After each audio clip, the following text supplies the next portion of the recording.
Kenzo sama sekali tidak main-main dengan sikapnya kali ini. Setelah semua yang menimpa Mutiara, ia merasa titik kesabaran sudah habis. Fitnah yang menjebloskan Mutiara ke balik jeruji besi bukan hanya melukai perasaan, tetapi juga mencoreng harga dirinya sebagai pelindung yang selama ini berdiri di sampingnya. Bagi Kenzo, membiarkan hal ini berlalu tanpa perlawanan sama saja dengan mengakui bahwa Mutiara memang bersalah. Karena itu, ia bertekad menjadikan kasus ini sebagai titik balik, baik untuk membebaskan Mutiara maupun untuk menyingkap semua kebusukan yang disembunyikan Sandra.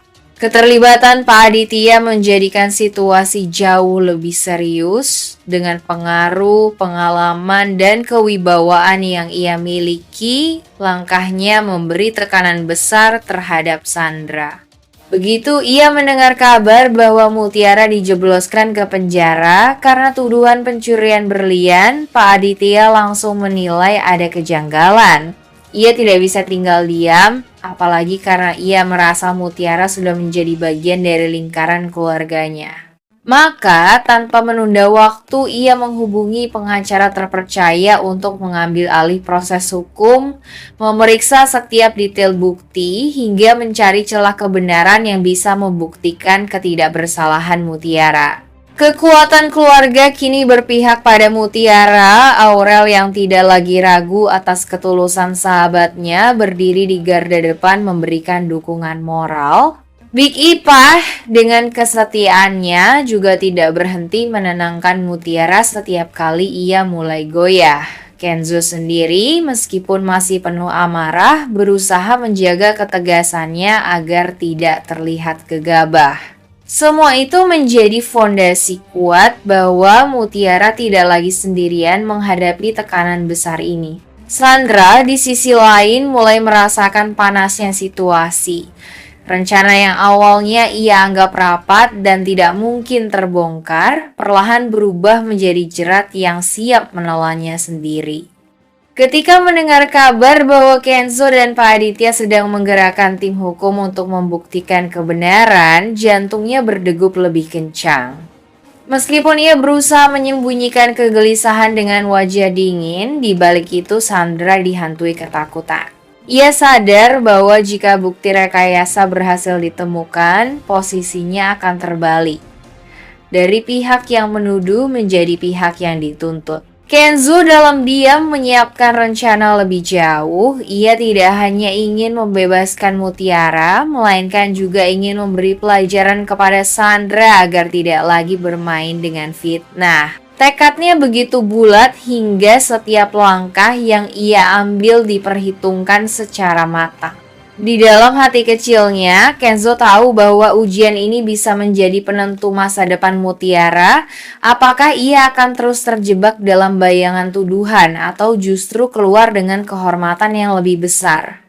Pak Aditya memperkuat posisi itu dengan sikap tegasnya. Keputusan yang ia ambil menunjukkan bahwa ia tidak akan mentoleransi segala bentuk kebohongan yang bisa merusak nama baik keluarganya. Perlahan-lahan, atmosfer di sekitar Sandra berubah menjadi penuh tekanan. Jika dulu ia bisa dengan mudah memutarbalikkan keadaan, kini setiap gerakannya diawasi dan setiap langkahnya bisa menyeretnya semakin dekat pada kehancuran. Hari itu terasa seperti babak baru dalam pertarungan panjang. Mutiara mungkin masih harus bertahan dalam ruang pengap penjara, tetapi ia kini punya alasan kuat untuk tidak menyerah. Di luar sana ada orang-orang yang berjuang keras demi membebaskannya. Sementara Sandra yang dulu selalu percaya diri dengan kelicikannya, kini mulai terjebak dalam perangkap ciptaannya sendiri. Ancaman Kenzo bukan lagi sekadar kata-kata kosong, melainkan janji yang bisa berubah menjadi kenyataan kapan saja. Langkah pertama yang dilakukan pengacara kepercayaan Pak Aditya adalah menelusuri kronologi penangkapan Mutiara secara detail. Ia meminta salinan berita acara pemeriksaan dari kepolisian, memeriksa keterangan saksi, dan mencatat setiap titik yang dianggap janggal. Dari situ mulai terlihat celah besar. Bagaimana mungkin sebuah kalung berlian bernilai tinggi bisa begitu saja ditemukan di dalam tas mutiara tanpa ada jejak transaksi, saksi yang melihatnya, atau bukti kuat bahwa ia pernah menyentuh barang tersebut. Penyelidikan lalu diperluas ke sisi teknis. Pengacara menghubungi petugas kepolisian yang melakukan penggeledahan, mencoba menggali kesaksian apakah ada pihak ketiga yang ikut mengarahkan proses tersebut. Ia juga meminta rekaman CCTV dari area rumah tempat kejadian berlangsung.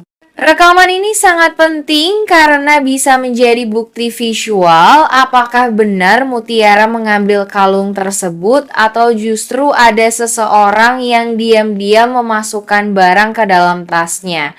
Selain itu, tim hukum juga menelusuri catatan pembelian dan kepemilikan berlian yang diklaim Sandra. Dari dokumen itu terungkap bahwa Sandra memang membeli kalung berlian dalam waktu yang tidak terlalu lama sebelum insiden terjadi. Fakta ini semakin menguatkan dugaan bahwa kalung tersebut sengaja dipersiapkan untuk menjebak, bukan benar-benar dicuri.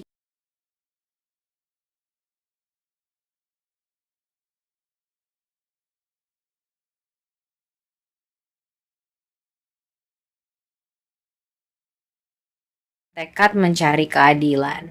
Episode ditutup dengan dua gambaran berbeda. Di kantor polisi, Kenzo dan Aurel berunding dengan Pak Aditya untuk segera mencari cara membongkar jebakan Sandra. Mereka tahu waktu tidak banyak karena semakin lama Mutiara berada di balik jeruji, semakin rusak pula nama baiknya. Di tempat lain, Sandra tertawa puas, tidak menyadari bahwa Kayla sudah mulai diam-diam mengumpulkan keberanian untuk mencari bukti yang bisa menjatuhkannya. Ketegangan semakin terasa karena semua orang kini berada di titik balik. Apakah kebenaran akan segera terbuka, ataukah jebakan Sandra semakin kuat mencengkram Mutiara? Sementara itu, di rumah Rianti diguncang badai rumah tangga yang berbeda. Skandal perselingkuhan Pak Aditya dengan Gisel semakin jelas setelah Ivan memberikan bukti pada Aurel. Foto-foto dan rekaman pesan membuat Rianti tidak bisa lagi menutup mata. Aurel sempat menunjukkan bukti itu pada ibunya, membuat Rianti terpukul. Kenangan lama pun menyeruak bagaimana dulu ia merebut Aditya dari Widuri dan kini karma itu seakan berbalik padanya.